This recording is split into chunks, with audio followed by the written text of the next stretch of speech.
आज की कहानी का मौजू है सबर की सरजमीन। राबिया ने शाम की चाय को चूल्हे पर चढ़ाया तो घड़ी की 5:30 बज रही थी। महमूद और मुजीब भी बस घर पहुंचने वाले थे। दोनों भाइयों के ऑफिस की छुट्टी थी।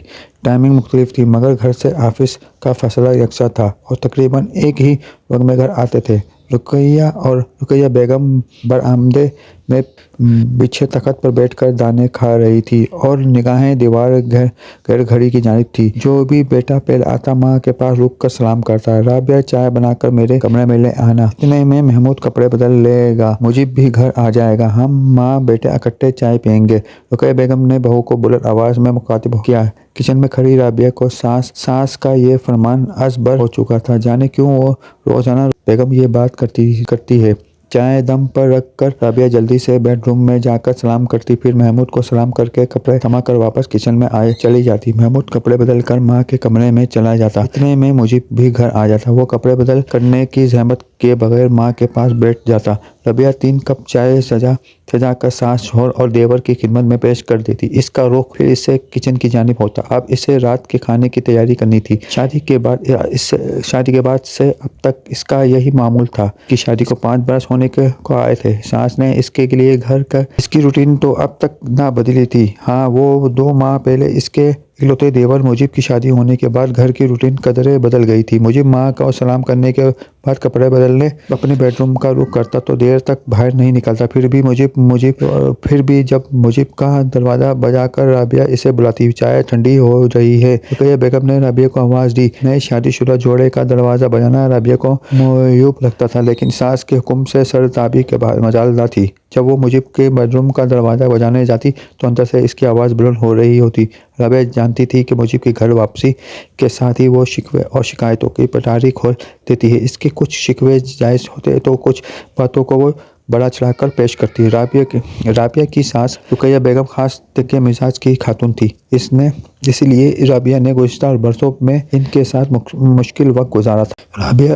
राबिया इसकी हर बात ख्वाह अच्छी हो या बुरी बर्दाश्त करती। दुख इससे तब तक होता जब मुजीब के घर वापसी के साथ ही रुकैया बेगम बहू के खिलाफ बेटे के कान में भर देती थी। दिन में हुई किसी मामूली सी बात को वो मुबालगा आमेजी की हद तक बड़ा चढ़ा कर महमूद को सुनाती थी। जब महमूद माँ के पास से उठकर अपने कमरे में आता तो वो बहुत भ्रम होता। राबिया को तो अपनी सफाई पेश करने का सलीका भी ना था और इसकी आंखें आंसुओं से लबरेज हो जाती थी। इसे अब रोने धोने के जरूरत नहीं, अपनी बदतमीजी पर अम्मा से बाहर कर लेता और वो उकता कर बीवी को मुखातिब करता। शोर के तेवर देखकर राबिया चुपचाप इकरार में गर्दन हिला देती। कभी इसका दिल करता कि महमूद की दफ्तर वापसी पर वो अम्मा से पहले शोर को दिन में पेश आए वाक़े की दुरुस्त जज़ियात के साथ तफसील बता दे, लेकिन फिर मरहुमा माँ की नसीहत याद आती। देखो बेटा, जब शोर दफ्तर से थका हारा घर आए तो इसके सामने एकदम से शिकवे शिकायतों का पटारी भी मत खोलना। सुबह तैयार होकर मर्द अपने काम पर जाता है और दिन ढले मोटरसाइकिल पर घर वापस लौटता है तो औरत के लिए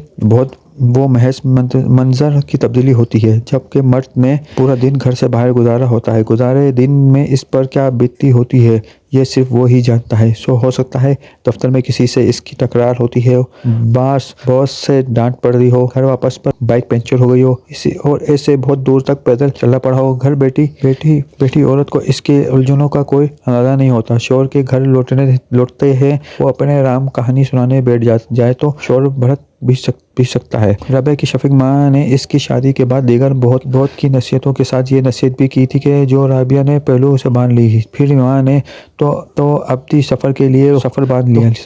सबराल की ऊंच नीच से निपटने के लिए राबिया के पास पहलू से बंदे माँ की नसीहतें ही बाकी रह गई थी। राबिया सोचती अगर माँ जिंदा होती तो वो माँ से जरूर पूछती कि अगर मर्द के सामने शिकवों की पटारी बीवी से पहले माँ खोल ले तो बीवी इस सूरत चाल में क्या करे। फिर माँ की एक और नसीहत याद आती है तो जैसे अपने सवाल का खुद ब खुद जवाब मिल जाता। औरत के पास सब्र और शिकर ऐसे हथियार हैं जिनके बिना पर वो सिर्फ ससुराल के अजनबी सरजमीन पर अपने कदम मजबूती से जमा सकती है और अल्लाह की मदद शामिल हाल रहे तो औरत की बेज़बानी के बावजूद कोई ज़बान ज़रूर ऐसी होगी जो इसके लिए तौसीफी कलमात अदा करने पर मजबूर हो जाएगी। माँ ने यकीन भरे अंदाज में पेशगोई की थी। मरहूम माँ की तमाम नसीहतों पर अमल करने के बावजूद अभी तक इनकी पेशगोई तो साबित ना हुई थी। 2 माह पहले राबिया के इकलौते देवर मुजीब की शादी हुई। अपनी देवरानी नगमाना का तर्स अमल देखकर कभी भी राबिया के दिल में खुलक बताता, काश के वो भी माँ की हुई हाँ की नसीहत सहित बस पुष्ट डालते हुए नगमाना जैसा तर्स अमल बना सकती। नगमाना ने नाज और रास दिखाकर शोर को पूरी तरह मुट्ठी में कर रखा था। दोनों बहुएं रुकैया बेगम की अपनी पसंद की थी, लेकिन नगमाना और मुजीब को देखकर लगता था जैसे इनकी पसंद की शादी हो। मुजीब नगमाना की आबरू की जनबूश भी पहचान रहा था। दफ्तर से आकर अपनी माँ को सलाम कर सीधा कमरे में जाता। नगमाना छटपटाकर इसे दिन भर के वाकयात की तफसील कहाँ सुनाई रंग आमेजी करने में इसने सास को भी मात दी हुई थी। अब होता यूं कि मुझे माँ के पास चाय पीने जाता तो माँ की कुछ बोलने से पहले ही वो खुद माँ से वसात कर तलब करने बैठ जाता। अगर नगमाना ने से खुद उबल ही गया था, अम्मी तो इससे इतना बुरा भला कहने की क्या जरूरत थी। गलती इंसान से ही होती है, वो बहू है, आपको कुछ तो इलाज कर लिया करें। आगे से रुकैया बेगम आंख बगोला होकर बेटे को भी बेनुक्त सुनाना शुरू कर देती और जोरों के गुलाम फौरन ही बीवी की सिखाई हुई पढ़ाई में आ जाता है। अपनी ऊपर बीवी को कोई नसीहत नहीं करता। मोबाइल कान से लगाए किचन के कान निपटाती है। कभी दूध हिल जाता है, कभी हांडी का मसाला लग जाता है कान पर। चलो मोबाइल लगा होता है, इसकी तो नाक भी जलने की बू नहीं बताती।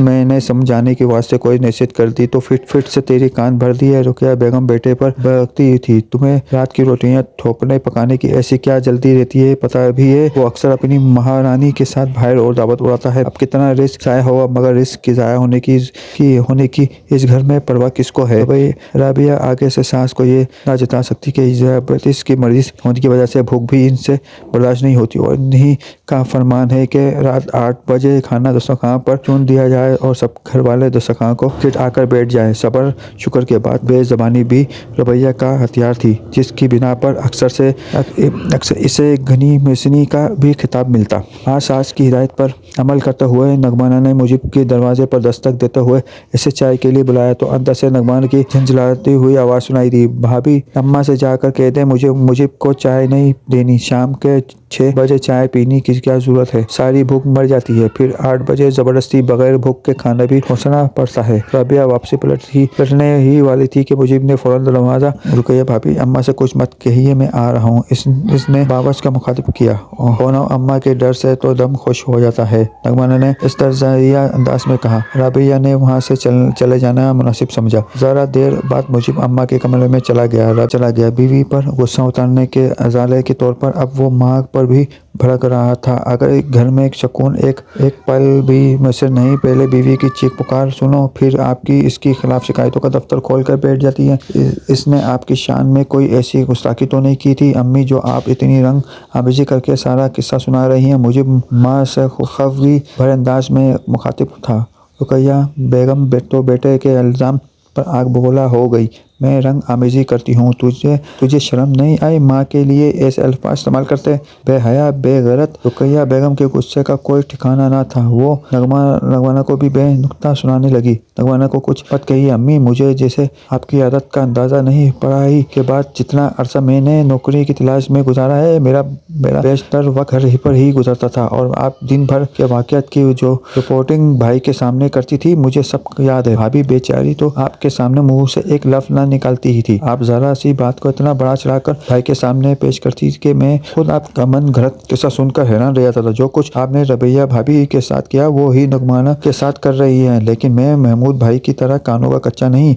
भाई तो बेचारी रबिया भाभी को फौरन कटोरे पे खड़ा कर देते थे, जबकि मैं नगमाना को मुझे बोल रहा था और रुकैया बेगम का चेहरा गुस्से से सुर्ख हो रहा था। ओ ना हंजार, अपनी बीवी का मुआवजा मेरी रुबैया से मत करो, वो मेरी इतनी फरमान बरदार के मेरे आगे कभी एक लफ्ज ना बोली, ऐसी भली मान सी कभी पलट कर जवाब ना दिया। तेरी जोरों की तरह बेलगाम जबान नहीं है इसकी। रुकैया बेगम की पाटदार आवाज घर में गूंज रही थी।